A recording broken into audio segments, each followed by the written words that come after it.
Morning by Julie Sharp, Part 5.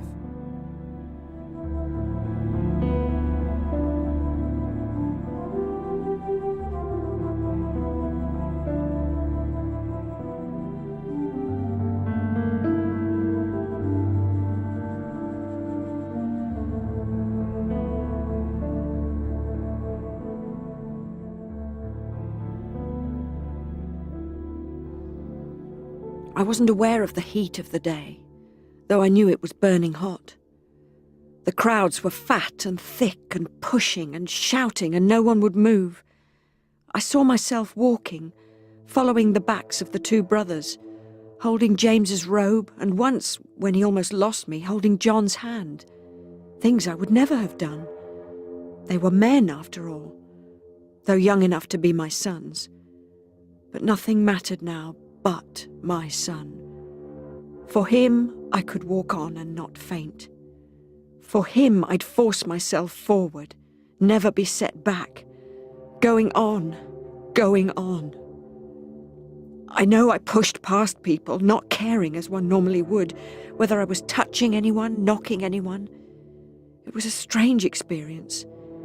In every way, it was as if I wasn't in my body, and yet it was also as if I was more aware of my body than normal, because it didn't feel like mine. I think this happens to our bodies when we're in grief or shock. Maybe our soul on such days runs as far away from the house of the body as it can, and the body does all it can to help the wounded soul by carrying on alone. I kept thinking, I mustn't be late, I mustn't be late, I mustn't be late for it. The death of my son.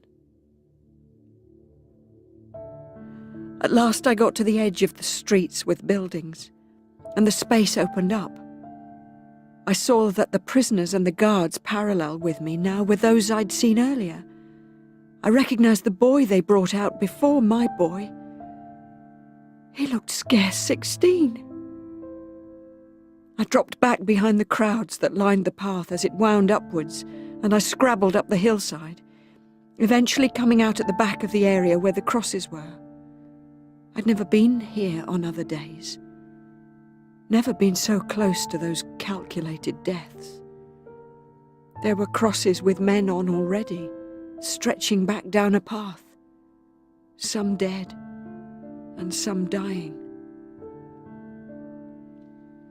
I saw him as soon as he came over the brow of the hill. He wasn't carrying the cross now. He was hardly able to walk. Perhaps he'd not been required to carry it up the hill? No. The others condemned were still carrying theirs. His wasn't carried by soldiers, but by a tall, dark man, an African, with skin polished with sweat. Jerusalem was full of strangers.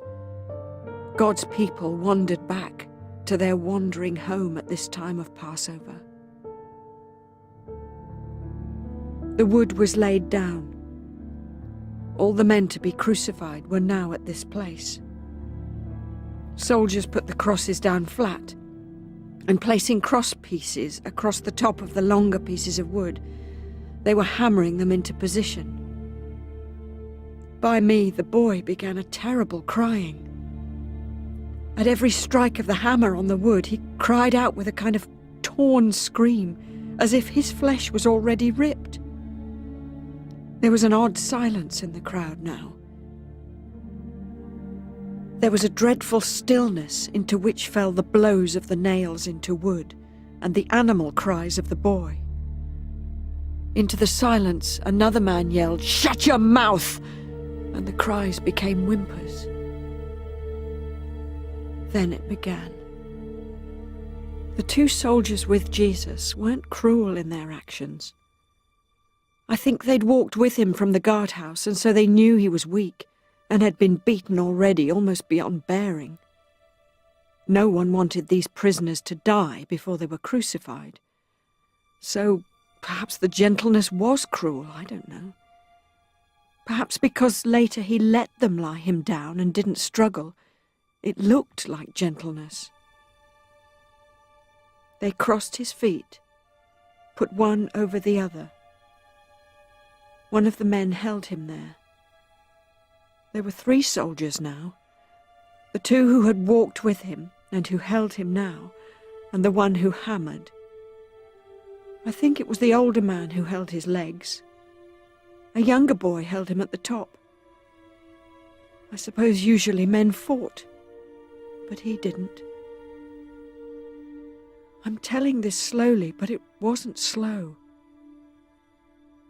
The ankles were held for the nail, and the nail hammered in. I thought I would faint. I wanted to faint, to die, and to not hear the sound of the bones breaking. Oh, the small bones of the foot.